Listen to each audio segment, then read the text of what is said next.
Stanley Hauerwas on the Purposes of Human Sexuality. It is important to note that Hauerwas is doing sexual ethics outside of the mainstream Christian theologians such as Augustine and Aquinas.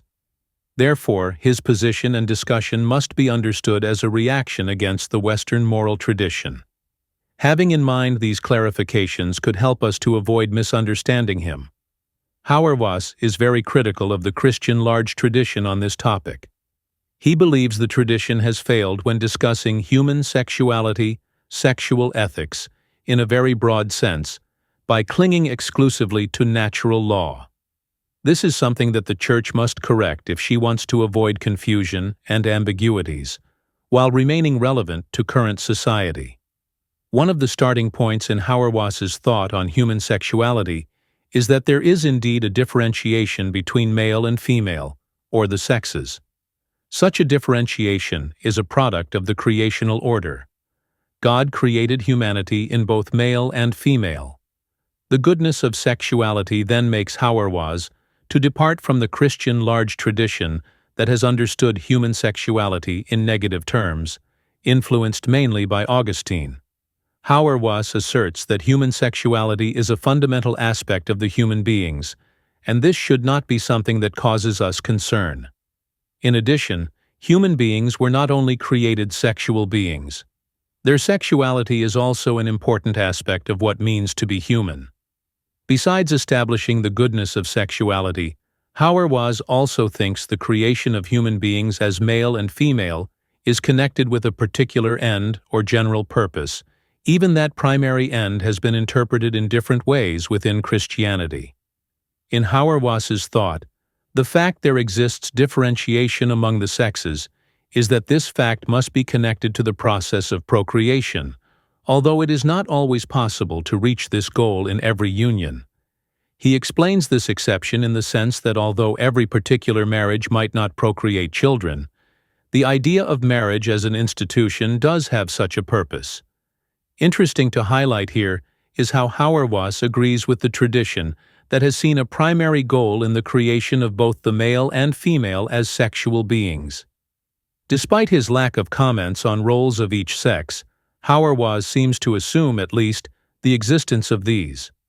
In his comment on Matthew 19, Hauerwas explicitly affirms that not only the fact that humanity was created male and female is a gift, but also the differentiated attraction between male and female, their purposeful union on marriage, and their ability to procreate. In other words, all of these aspects mentioned earlier are also gifts given by God. This has a very significant moral and social implication. This sexual differentiation between the male and female should not be a cause to discriminate against the female. We can deduce more implications from the scriptures. In this respect, Hauerwas makes a bold suggestion. Out of Christianity, people cannot really know what it means to be a male or female.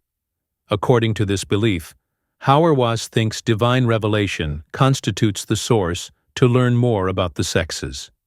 In this regard, Hauerwas does not forget to note that the scriptures offer several metaphors, such as Jesus and the Church, that help us understand better the relation between the sexes.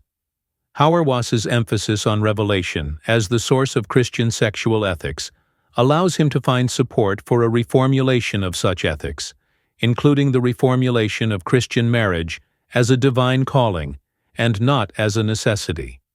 It caught me the attention that Hauerwas believes this reformulation is a must-have aspect in order that Christians can fulfill their vocation as believers.